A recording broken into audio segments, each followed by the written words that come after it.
ఉపాధ్యాయ మిత్రులకు నమస్కారం. ఈరోజు మనం ఈ వీడియోలో 5వ తరగతి పరిసరాల విజ్ఞానంలో అవయవ వ్యవస్థలు ఈ పాఠంలో ఒక కృత్యాన్ని చూద్దాం. ఈ కృత్యాన్ని నేను ఇంటరాక్టివ్ డ్రాప్ అండ్ డ్రాగ్ యానిమేషన్స్తో చేయడం జరిగింది. ఆ కృత్యం ఏందో ఒకసారి చూద్దాం. కొన్ని అవయవాలు కలిసి ఒక అవయవ వ్యవస్థను ఏర్పరుస్తాయి. కింద ఇవ్వబడిన అవయవాలు ఏ వ్యవస్థకు చెందినవో రాయండి. ఇక్కడ ఇచ్చినటువంటి అవయవాలను ఒకసారి చదువుదాం. హృదయం, ఉదరం, వెన్నెముక, ఊపిరితిత్తులు, మెదడు, రక్తనాళాలు, మూత్రపిండం, పెద్దపేగు, నాసికాకుహరం, మూత్రనాళం. ఈ కృత్యాన్ని మనం డ్రాప్ అండ్ డ్రాగ్ యానిమేషన్తో పూర్తి చేద్దాం.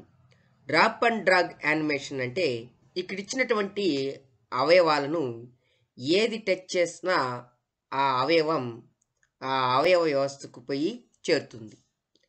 దీన్నే మనం interactive drop and drag animation అంటాం. ఇలా చేయడం వల్ల పిల్లలు చాలా సులభంగా నేర్చుకుంటారని ఆశిస్తూ ఒకసారి ఈ డ్రాప్ అండ్ డ్రాగ్ యానిమేషన్ ఎలా పనిచేస్తుందో చూద్దాం. ఇప్పుడు నేను ఇక్కడ ఇచ్చినటువంటి అవయవాల్లో ఏదో ఒక దానిపైన క్లిక్ చేస్తున్నా చూడండి. ఎక్కడ క్లిక్ చేస్తున్నానో చూడండి. ఊపిరితిత్తుల పైన క్లిక్ చేస్తున్నా. ఇది శ్వాస వ్యవస్థకు సంబంధించినది. తర్వాత మూత్రనాళం పైన క్లిక్ చేస్తున్నా. ఇది వచ్చి విసర్జక వ్యవస్థకు సంబంధించినది. తర్వాత ఉదరం పైన క్లిక్ చేస్తున్నా చూడండి. ఇది జీర్ణ వ్యవస్థకు సంబంధించింది అన్నమాట. తర్వాత మూత్రపిండం పైన క్లిక్ చేస్తున్నా. ఇది విసర్జక వ్యవస్థకు సంబంధించినది. తర్వాత రక్తనాళాలపైన క్లిక్ చేస్తున్నాను చూడండి. ఇది రక్త ప్రసరణ వ్యవస్థకు సంబంధించినది. తర్వాత పెద్ద పేగు పైన క్లిక్ చేస్తున్నా. ఇది జీర్ణ వ్యవస్థకు సంబంధించినది. తర్వాత నాసికా కుహరం మీద క్లిక్ చేస్తున్నా. అది శ్వాస వ్యవస్థకు సంబంధించినది. తర్వాత మెదడు పైన క్లిక్ చేస్తున్నా చూడండి. ఇది నాడీ వ్యవస్థకు సంబంధించినది. తర్వాత హృదయం పైన క్లిక్ చేస్తున్నా చూడండి. ఇది రక్త ప్రసరణ వ్యవస్థకు సంబంధించినది.